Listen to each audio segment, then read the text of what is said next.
Welcome back. You're still watching Markets at Noon on ET. Now let's look at what the benchmark index is doing before we proceed further in the show. Nifty has given up that 10,750 mark long back. In fact, just a few minutes back, it hit the day's lowest point.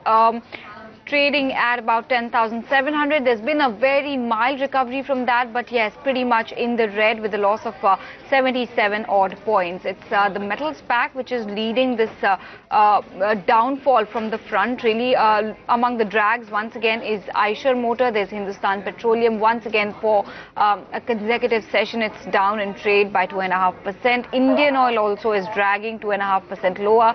TechM, India Bulls Housing Finance, ONGC, M&M, clearly the market's bias is towards the laggards in today's trading day. But yes, metals, media, autos, these seem to be the top laggards.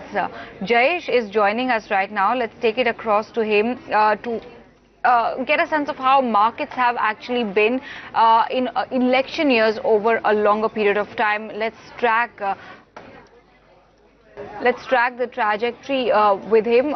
Jayesh, is he with us? Okay, before we go to Jayesh, let's see what's flashing on your screens. There's some important commentary coming in from the Finance Minister Arun Jaitley. He says in his blog that the early harvest through the IBC process has been extremely satisfactory. This is something that he is talking about in the context of 2 years of the IBC. He says IBC has changed the debtor-creditor relation. Creditor is no longer chasing the debtor.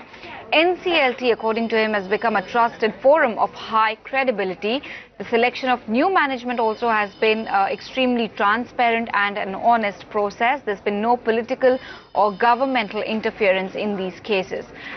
Recoveries of money sparked in insolvent companies has also taken place. He says post Section 29A, the companies are paying in anticipation of not crossing the red line. Banks are getting their dues from potential debtors who pay in anticipation of a default. Defaulters also know well that once they get into IBC, they will surely be out of management. So clearly he's lauding the efforts, lauding the process that has been put into place in the banking system.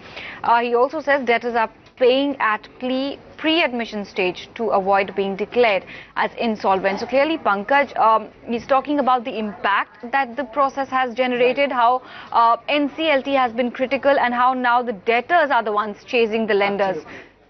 Absolutely, it's been 2 years of IBC and this is the word coming in from Finance Minister himself.